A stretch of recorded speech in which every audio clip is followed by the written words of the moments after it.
No domingo passado, vocês viram e sabem, a democracia brasileira foi testada, resistiu, mas ficaram para a história esses registros lamentáveis da barbárie. O Fantástico mostra agora quem são alguns dos protagonistas das cenas que chocaram o país e já fazem parte da Galeria da Desonra Nacional, com destaque para radicais com passado bastante comprometido. Agora com vocês, alguns dos envolvidos nos ataques de domingo passado. Quem são essas pessoas que pareciam protagonizar um espetáculo de terror? Que se exibiram com ódio, violência e deboche. Nossa equipe analisou imagens, cruzou informações e conseguiu traçar os perfis de alguns desses extremistas. Cadeira do Xandão agora do irmão Fábio. É Já era. É o povo que manda essa Cadeira do Xandão. Este é Fábio Alexandre de Oliveira, mecânico chamado de Irmão Fábio nos ataques. Tem 43 anos, vive em Penápolis, interior de São Paulo. Cadeira do Xandão agora do irmão. Quem está gravando é o amigo Erlon Ferriti, funcionário da prefeitura da cidade. Nesta foto de 2021, ele desfrutava das férias em Alagoas. Numa viagem bem diferente, agora em Brasília, nesses vídeos do domingo passado, Erlon celebra a invasão do Congresso. Dima, subiu uma rampa. Agora vai lá pro Supremo meter fuga com essa graça. Erlon destruiu os bustos de nomes importantes da justiça brasileira, como Vitor Nunes Leal e Pedro Lessa. Olha por tudo aí, ó. Quebramos tudo. Estamos quebrando tudo essa p. Ó, tomamos tudo. Como horror mesmo. Era para todo mundo ver em tempo real. As imagens foram feitas pelos próprios extremistas e publicadas em suas redes sociais. Ou seja, produziram provas contra eles mesmos. Poderão responder por tentativa de golpe de Estado. Que é o crime de tentar depor por violência ou grave ameaça ao governo legitimamente constituído. Associado a isso, a gente tem o crime de organização criminosa, houve furto qualificado e também um crime de dano ao patrimônio público. Uma das exibições foi protagonizada por este homem que subiu na escultura da Justiça e ostentou uma réplica oficial da Constituição, o documento que protege os nossos direitos. O nome dele, Marcelo Fernandes Lima. Ele tem 50 anos, é designer gráfico e vive em São Lourenço, Minas Gerais. Por mensagens, Marcelo disse que salvou a Constituição de ser queimada. Ele devolveu o documento na quarta-feira e não está preso. No depoimento, a polícia disse ser um defensor da família, de Deus e da conduta honesta. E alegou que foi à Praça dos Três Poderes para fazer um abraço humano nos edifícios. Filma, pode entrar! Olha aqui, entra aqui, pode entrar! Entra! O homem ajusta o figurino verde e amarelo para a câmera e parte para o ataque.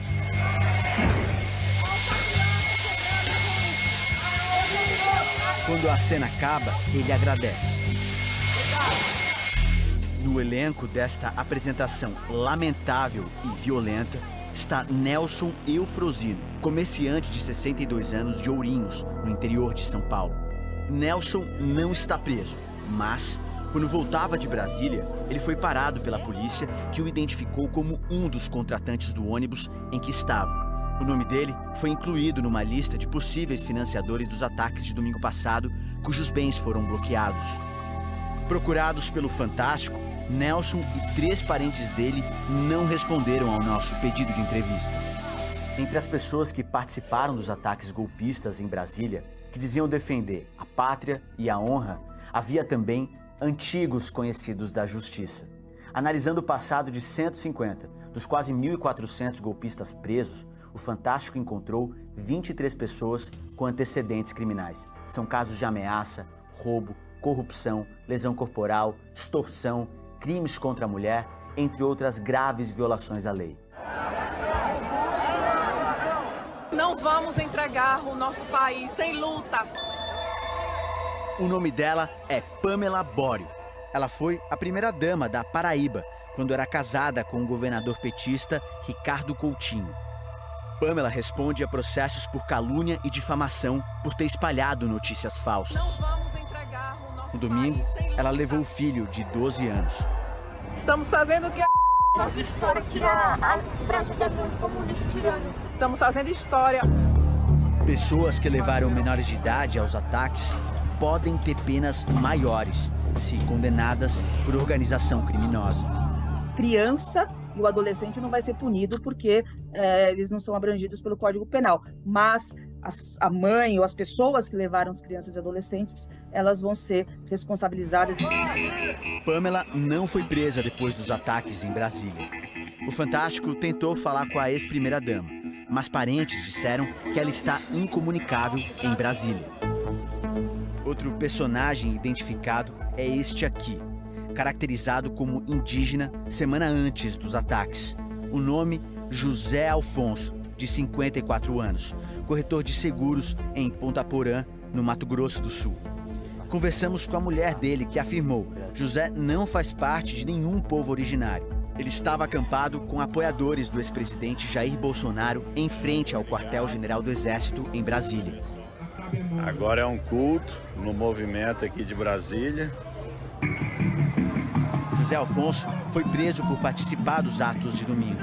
A advogada dele disse que não estava autorizada pela família a falar com a imprensa. Não é a primeira vez que José Alfonso vai para a cadeia. Entre setembro de 2021 e janeiro de 2022, ele ficou preso por evasão de divisas, lavagem de dinheiro e organização criminosa. O Ministério Público o acusa de ser um dos organizadores de uma pirâmide financeira e de ter ficado com 40 milhões de reais dos investidores. Ele também é acusado de estelionato pelas vítimas. Outro extremista tem um crime ainda mais grave no passado. O nome dele é Antônio Giovanni Souza de Souza, de 23 anos. No domingo passado, policiais da Força Nacional encontraram na mochila dele estilingue, maçarico, bombas, gasolina, álcool e materiais para fazer o conhecido coquetel Molotov. Antônio estava foragido. A justiça tinha decretado a sua prisão preventiva em agosto de 2018, mas ele fugiu. Antônio é acusado de matar um homem a facadas em Novo Progresso, no Pará. Ao ser preso esta semana, participando dos atos golpistas, ele disse que estava acampado em frente ao quartel do Exército em Brasília desde novembro do ano passado. Na segunda-feira, apoiadores de Jair Bolsonaro foram retirados do quartel. Nesse enredo com personagens de passado clandestino, criminoso, um dos casos que mais chamaram a atenção é este aqui. Olha aí, nossa patriota. É isso aí. Esse tipo de patriota que a gente tem. É isso aí. É isso aí, vencemos, pessoal. Tomamos o que é nosso. Ela é Maria de Fátima Mendonça Jacinto.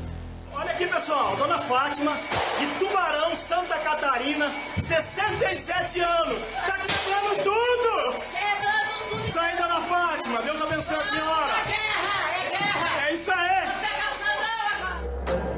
Xandão é o ministro Alexandre de Moraes, do Supremo Tribunal Federal. O Fantástico descobriu: a idosa tentou enganar o INSS para conseguir um benefício. Além disso, ela é investigada por falsificação de documentos. E tem mais. Em 2014, policiais a vigiavam por volta das 3 da manhã, quando viram a seguinte cena. Maria de Fátima estava varrendo a calçada e disse para um usuário de drogas: "Vem pra cá que não tem ninguém." O usuário se aproximou e perguntou: "Tem?" E ela respondeu: "Tem."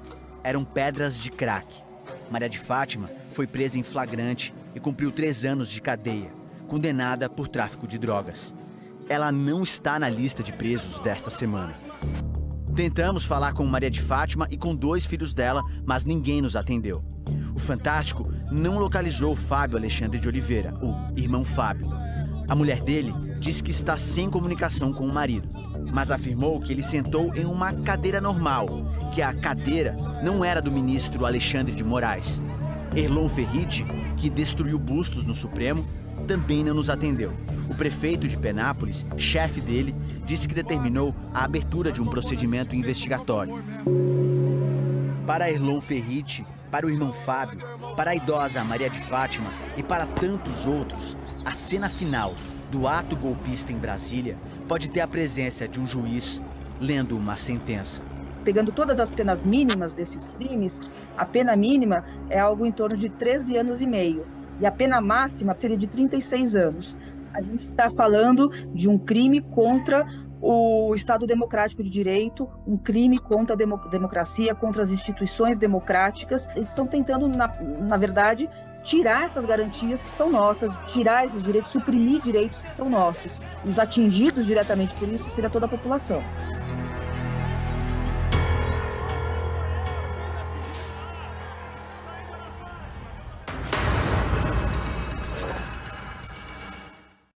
Os vândalos golpistas saíram de várias partes do país em direção a Brasília. Segundo as autoridades, esse movimento foi patrocinado. As investigações querem agora identificar os financiadores dos atos terroristas. Um trabalho que está só começando.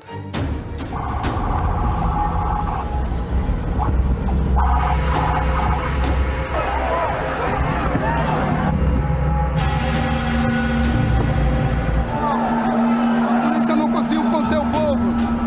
Conseguiu conter o povo, quebrar as janelas. Bem-vindos, é isso aí. Quem trouxe os manifestantes golpistas a Brasília? Recebemos um chamamento nacional. Só vai avançar quem tem sangue nos olhos.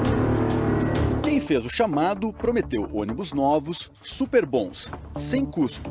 O passageiro só vai pagar o que consumir na estrada. Aqui, para quem tem disponibilidade para viajar, tudo pago. Tem que ficar acampado. E se tiver mais pessoas, conseguiremos mais ônibus. Neste outro convite, um apelo. Tá sobrando ônibus e faltando patriota. Bora divulgar. Senhoras e senhores, estamos indo em direção ao nosso objetivo. Aqui de Santos saem em torno de 50 ônibus. O senhor empresário não pode ir, mas tem condições de financiar um ônibus. Agora vamos para a frente de combate. Meu nome é Walter Parreira, sou representante comercial, sou formado em História e Publicidade, sou fundador de um grupo de patriotas aqui da Baixada, estive à frente das grandes mobilizações. Walter Parreira está na mira da Polícia Federal como um dos possíveis financiadores dos ataques terroristas da semana passada. O nome dele aparece como contratante de um ônibus que saiu de São Vicente, litoral paulista, rumo ao centro da capital federal dia 7 de janeiro. Walter Parreira não atendeu nossos telefonemas e mensagens. A Polícia Federal, com o apoio de outros órgãos, é que vai comandar as investigações e traçar toda a cadeia de criminosos dessa tentativa de golpe, como os executores, que são aqueles que participaram das cenas violentas que nós vimos aqui. Muitos já foram presos em flagrante. Também vimos os incitadores, que promoveram a tentativa de golpe pelas redes sociais, e os que organizaram e financiaram as viagens dessas pessoas. Por último, os mentores da ação. O Fantástico teve acesso com exclusividade a um dos principais alvos da apuração da Polícia Federal. Ele é Otto Guilherme Vieira, que aparece nesse vídeo convocando manifestantes. Estamos solicitando aí pessoal que tem intenção de sair hoje para Brasília. Pode sair mais um ônibus hoje ou até dois, dependendo do contingente. Então, por favor, preciso do nome completo, CPF e telefone. A pessoa que tem interesse vai sair mais dois aqui do Blumenau, tá? Então, rapidinho, urgência. Otto Vieira é bastante ativo nas redes sociais, mas fechou alguns perfis nos últimos dias. Otto Vieira é CAC, tem pelo menos 39 armas relacionadas ao nome dele. É dono de um clube de caça e tiro em Blumenau, Santa Catarina. O Fantástico não conseguiu falar com o empresário. A caçada aos financiadores em todo o país ainda está no início. O ponto de partida foi seguir os rastros dos pequenos patrocinadores. Por isso, está sendo feito um mapeamento de todos os ônibus que vieram a Brasília. Placa, origem e destino. Então, a gente tem todo um trajeto, a gente consegue mapear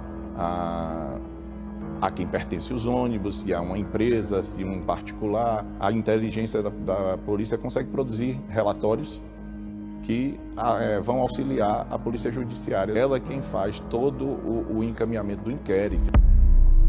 O O Fantástico entrou no pátio da Polícia Rodoviária Federal, onde boa parte dos veículos está apreendida. Isso aqui tá cheio de coisas ainda, né? Roupas, travesseiros, malas, bolsas das pessoas que viajaram. Sinais de que as pessoas deixaram suas coisas aqui dentro dos ônibus quando foram detidas. Esses 2 ônibus são da mesma empresa no Paraná. E os motoristas estão aqui.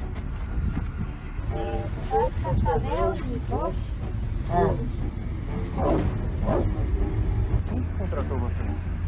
Cara, só tem empresa. Quanto tempo de viagem dá? 24, 25 horas. O pessoal ficou tudo detido, foi preso. Nós não sabemos também o que aconteceu. Ah tá, vocês deixaram? Nós deixamos e foi pra pousada. A pousada fica nesta rua residencial, em um bairro atrás da esplanada dos ministérios. Cada um pagou o seu. Eu não cuido dessa área. A Advocacia Geral da União pediu que a Justiça fizesse um bloqueio de bens dos primeiros possíveis financiadores do ato, para garantir um ressarcimento de mais de 6 milhões de reais, valor inicialmente estimado com os prejuízos após os ataques. A Justiça determinou então que esse bloqueio de bens acontecesse com contratantes de ônibus. A lista da AGU tem cerca de 60 pessoas em 10 estados brasileiros, a maioria de São Paulo.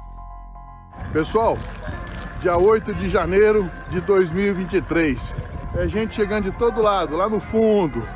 Vamos mostrar para esses vagabundos o que é um pé na porta agora. Segura eu! Não é a primeira vez que João Carlos Baldan sai de São José do Rio Preto rumo às manifestações antidemocráticas em Brasília.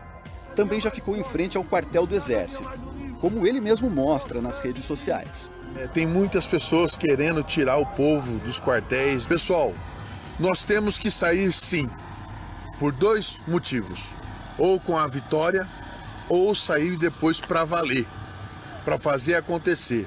Mas tudo tem a sua hora. Só que desta vez ele foi parar na lista de possíveis financiadores do ato, porque contratou um ônibus que foi à capital federal semana passada.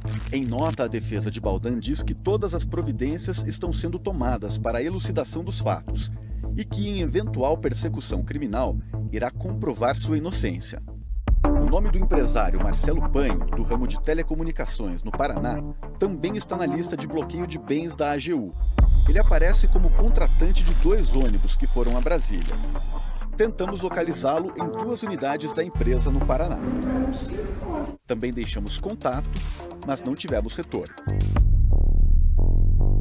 Sou Paulo Chagas, advogado e presidente do Direita Paraná Cornélio Procópio. Sou Adriano Lima, faço parte do Direita Paraná Cornélio. Estou aqui com o meu amigo Eduardo Bolsonaro. Um abraço, fiquem com Deus. Tamo junto. Até mais. A Associação Direita Paraná diz defender o conservadorismo de costumes e o liberalismo da economia. Também foi para a lista da AGU de possíveis financiadores. Nós fomos a alguns endereços e não conseguimos falar com os responsáveis. Então tá bom, obrigada. O Fantástico apurou que a lista de contratantes de ônibus feita pela AGU é também usada na investigação criminal. A polícia quer identificar também quem bancou a alimentação dessas pessoas. Nas redes sociais, circulam vídeos de comida em acampamentos país afora. Tudo de graça. Neste de novembro do ano passado, quem convida para o acampamento do QG em Brasília é Gilberto Quadros. Você não paga nada, você tem janta, tem água, você tem comida o dia todo aqui. Vem você também fazer parte, que nossa vitória está chegando. Gilberto é empresário da construção civil em Teixeira de Freitas, na Bahia. O Fantástico apurou que ele também é investigado como patrocinador de atos antidemocráticos.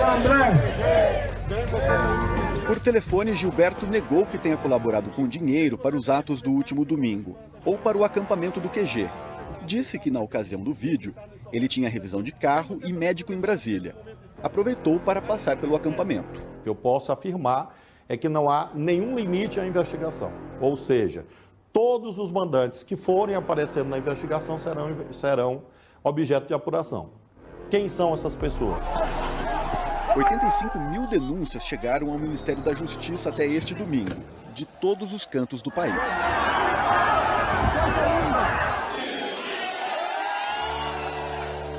A dimensão operacional está ainda em processo de revelação. Nas próximas semanas nós teremos novidades mostrando que havia um nexo entre os executores e pessoas no Brasil ou fora dele, que orientaram a perpetração desses crimes.